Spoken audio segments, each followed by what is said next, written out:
We'll get to that in a minute. But welcome to my Monday Night Raw review. Los Angeles, California, Staples Center. A really good show tonight, I will say. A really good show. A lot of good things happen on this show tonight, which is barely we can even say that about Monday Night Raw nowadays. Usually it'll be a shit sandwich every other week, but a lot of this wasn't that bad. A lot of it wasn't. As we kick it off with Kurt Angle, pretty much to announce who Roman Reigns' next challenger will be for the Intercontinental Championship, until Jason Jordan came out, who had heavy heat, heel heat, pretty much major heat out there, nuclear heat if you ask me. There was some delete chants until Jordan says, "I want Roman Reigns," and then Jordan says, "We're not doing this again. Your knee's still taped up." But Jordan says he's fine, and he's gone against John Cena, Roman, Strowman, everybody, and now he wants that chance to beat Roman Reigns. He knows he can beat him. He just needs that chance, Dad, as he says, until Roman came out, which actually was a mixed reaction, which now Jordan has the bigger booze than Reigns now. And he pretty much sized up to Jordan, told Angle, I'm a fighting champion and I'll face anybody. But it's not going to be Jordan. He wanted Samoa Joe. Jordan says, you talk to me about opportunities, and Roman told him you need to step up, not run to your daddy, he says. And he says, yeah, you're pretty much you're a poster boy, and that's what management wants. And then Reigns says, I am on a lot of poster chairs, but I earned my shot. I've main evented a lot of shows. You want a shot, you better step up and take it. Until Joe came out then and chanted Joe's name. Joe pretty much says, you got 5 seconds and everything to make that, you could call off your challenge to avoid embarrassment. But when the 5 seconds was up, Jordan tried to get him the challenger, but Reigns pushed him back, and then Jordan gave him a belly-to-belly suplex and pretty much set up a match right now. And pretty much Reigns says, "Screw that! I want Jordan. Joe can just wait." So at least it looks like they're doing something better with Jason Jordan now. It looks like, I guess he's going to somewhat of a full-fledged heel. They finally figured out that him being a face is bad and he sucks and is very vanilla, but now it looks like they're going somewhere with it and knows how to manipulate the crowd. But they really do hate him though, which is actually a good match that actually filled a lot of time right here. But Reigns got the win, and then he looked at Joe, and then Joe says, "You tired? The kid blew you out." And he says, "Now I'm gonna go put you to sleep." Joe pretty much went at him and put him in the coquina clutch until Jordan suplexed him, which he barely picked up Joe, by the way, too. And as they argued with each other, Roman hit a Superman punch on him, taking him out. So the match was good, which is kind of weird now, is that they still booed at him after he took out Reigns. So that shouldn't make him a face in a way. So it's like, alright, we booed him here, and then aren't they supposed to cheer him because he helped the face? But it's almost like they didn't know what to do with that until Kurt Angle was on the phone and telling Stephanie he has to show under control. And next thing you know, Joe comes in, and well, not Joe, but Strowman said, not Strowman. Jordan says he pretty much wants another shot, but Angle says, "No, we're not doing this again, okay?" And it's not. You're not getting against Joe. You're not going against him tonight, all right? And you need to cool off right now. And as he knocked out, as he was leaving, Joe attacked him and started jumping him. He says, "Like father, like son, huh, Kurt?" Pretty much taking him out. So we'll probably see a Joe versus Jordan match next week. Paige went against Sasha Banks, which, I'll say this right here. This match sounds great on paper, and probably this match should have been on a pay-per-view because this did go on a minute. I still think that the crowd did not really react this well to the match. Some people think that Sasha just couldn't win to either Mandy Rose or Sonya Deville, but they're not really that great in the ring either. But the match wasn't bad. It was actually good. And yes, pretty much, the heels got involved and distracted Sasha, and Paige got the win, which is kind of odd. And somebody said this, I've noticed this later in the show. Notice Paige's gear right now. I swear something looks different about Paige. You'll see later in the night. Some people think it's almost like she couldn't fit her own gear pants up, and they were too big for her. Some say she lost a lot of weight and muscle tone. I've been hearing all night on Twitter, and you'll see later tonight once you look at the pants change in a way of her gear. Because I had noticed that. So, like I said, the match wasn't bad, but the crowd just looked like they were dead. They were dead throughout this whole match. Because, like, it could have been for a pay-per-view, but at least they did get a lot of time in. Some people just think that was why I said Paige hired 2 people and they wouldn't even help her throughout the match. And Paige looked like she almost had to win the match on her own until they stepped in it near the end. Elias came in, wanted her shot at the Intercontinental title, and pretty much he told Kurt Angle, instead of giving, favors to your bastard son, give me a worthy opponent. And we'll see that later on tonight. Enzo was talking to the Zo Train, Gap Gulak on all of them, and you know what? Gulak and Nisa can get the job done tonight as he rallied the troops. Next thing you know, Nia Jax shows up, which is really strange, and smiles at Enzo, says, "How you doing?" and walked away. Listen, I don't know where they're going with Nia Jax. Please tell me they're not about to have Nia Jax try to fuck Enzo on here. Or whatever, like, what story, like, isn't she supposed to be a monster of the division, but now she likes Enzo? That just sounds bad. No wonder Paige's Absolution group there didn't jump Nia Jax yet, because now she wants to like Enzo now, for some reason. So, I don't know where this is going to go.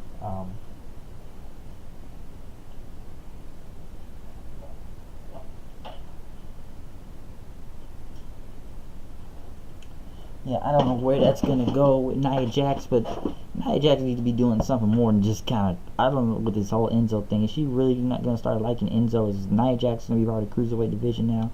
And here's the thing with the Fatal 4-Way Cruiserweight match. This was a good match. I will not hate on that. A really good match when you actually give these guys time and do what they did in the Classic. Cedric Alexander was a killer out there tonight.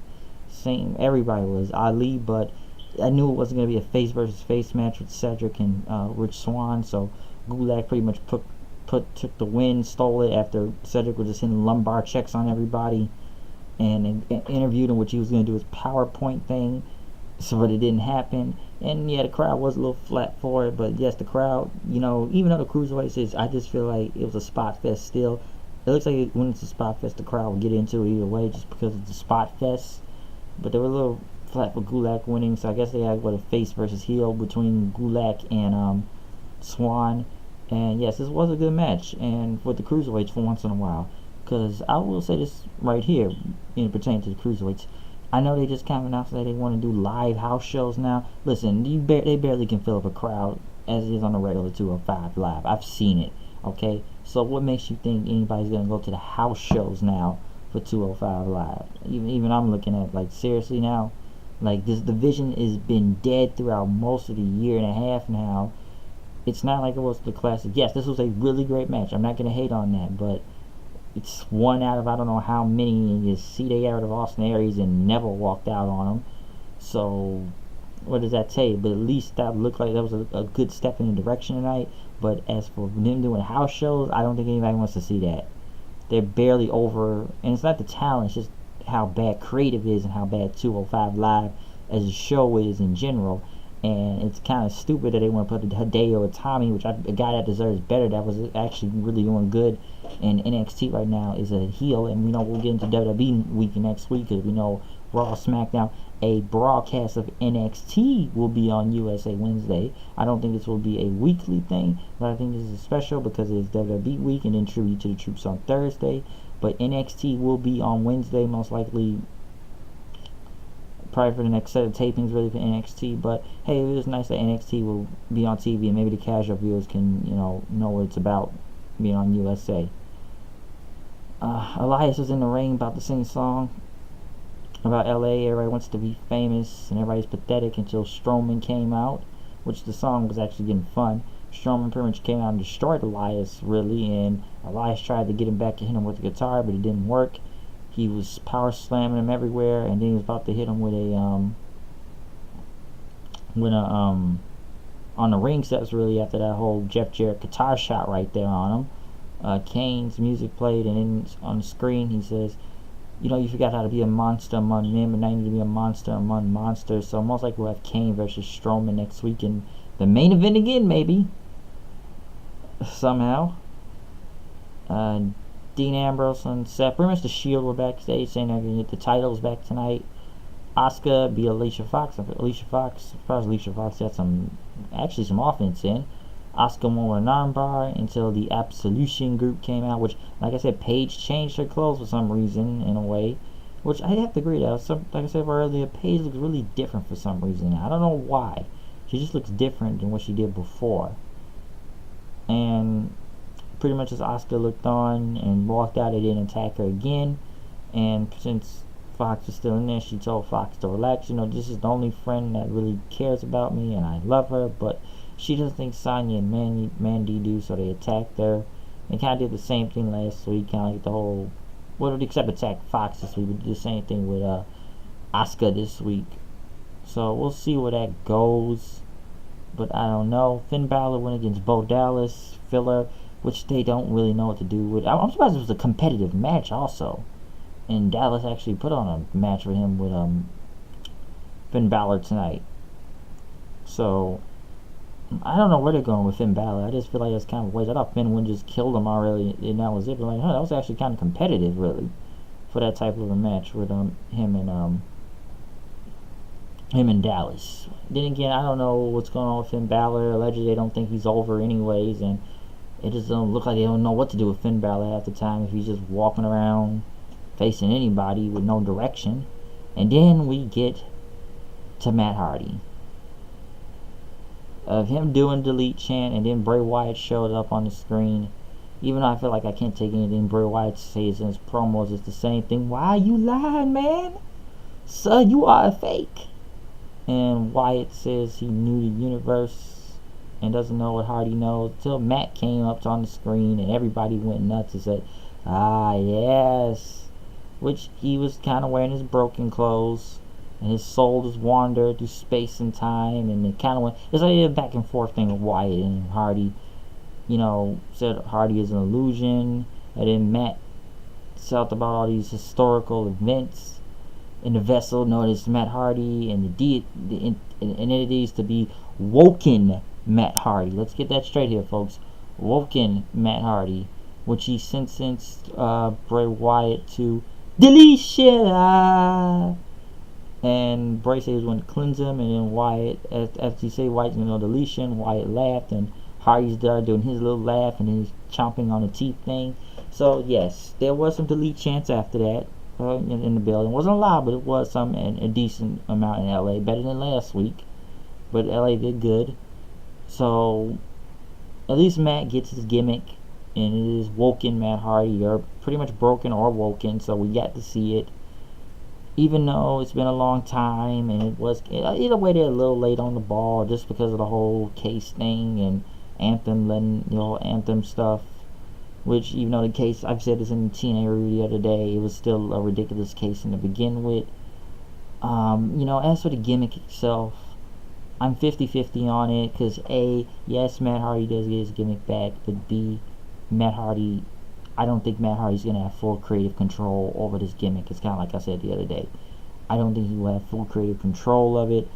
I don't really expect to see some type of final deletion, or maybe Brother Nero when Jeff Hardy's ever healed again, but I don't expect to see maybe Rebby or King Maxwell or the Dipolated Bolt, Vanguard 1, Senior Benjamin, Scribe, George Washington, his compound. I don't think it's going to be that, because it's a lot of differences between what we saw on TNA and what's on WWE. And WWE has the production and everything, but I don't know how that's going to go. And say what you want, people, Billy Corgan and JB really did have a lot to do with that gimmick. And I would say JB really, because JB did a lot of work with the camera work, and you kind of saw from Slammiversary early in the year of how, when you saw the whole Scott Steiner match with them and Abyss and everything, and Shark Boy, that was almost like the broken universe in a way. So JB really did have a lot to do with that, Jeremy Borash. So it's great Matt has his gimmick back. It's great Matt Hardy has purpose again, because they were doing nothing with this guy. It's like he could not do anything without Jeff. They had to have Jeff Hardy out there with him. So, like I said, the jury's out on this. I'm 50-50 on it. Broken, woken. We'll see where this goes. But at least Matt Hardy looks like he's broken again. So hopefully this case is now over. I don't know what other agreements them and Anthem came on to, but hopefully we can just move on from this, and Matt Hardy can have his gimmick, and TNA needs to learn how to kind of make their company great again right now, because I know they're having a lot of problems, and they just need to do better for themselves right now. And even I think they knew they had to just give them the gimmick back. I understand trademarks and everything, and I know people say from the whole WWE they won't let Cody have his name, so it's best Impact just let Matt Hardy have his thing back. So we'll see where it goes, but like I said, I'm 50-50 on it right now, but I'm sure a lot of people are really excited to see the broken gimmick tonight. But hey, like I said, I broken Woken gimmick tonight, so yeah. But I don't know. I don't think it's gonna be the same like it was in TNA. So we'll have to see. In the main event, it was Sheamus and Cesaro, The Bar versus The Shield, Ambrose and Rollins, which they have Shield shirts on, but they don't even have their Shield gear on for some reason, which is actually a good match to end off the show. Pretty much with ended in a DQ since Sheamus kept beating up Dean Ambrose and them and Seth after Seth hit his Rainmaker V-trigger, but Kurt says no, you want to raise the bar, now it's a no DQ match. And as they hit both suicide dives and pretty much took out both Sheamus and Cesaro, they were about to get the win until Joe came in the ring and attacked both of them. Roman Reigns came out to save and hit Cesaro with a Superman punch, but as he chased Joe, Sheamus pretty much did a bro kick on Ambrose, and they retained the titles. So we'll probably see a 6-man tag next week between the Shield and The Bar and Joe. We could have had a title change again, but I guess they found a way to cop it out, and Joe coming in for the interference. So we'll probably get a 6-man tag match next week out of all this. But overall, this was actually a really good show tonight. They usually sometimes do good shows in LA. Not all the time, but in one of these cases, they did a really good show in Los Angeles tonight.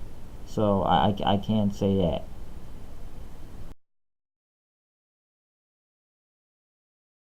A lot of more good than bad. Like I said, I'm not really gonna shit on it all the way like I would usually do. So I actually did enjoy a lot of parts of the show tonight. Like I said, I saw it was a really good Roman Reigns and Jordan. I thought was pretty good. Paige versus Banks was alright. The Fatal 4-Way Cruiserweight match was really good. We got to see Woken Matt Hardy, and a good tag match to end off the show. So there was a lot going on tonight on Monday Night Raw. So like I said, it's gonna have that WWE week next week. So we'll see how that goes, and I'll see you guys off for SmackDown tomorrow. So like I said, a really good show. Not actually bad this week. It's very rare you could actually say Monday Night Raw is a really good show at the time nowadays. But I am out of here. I will see you guys later, and make sure you delete. So hey, we'll see how it goes. Peace.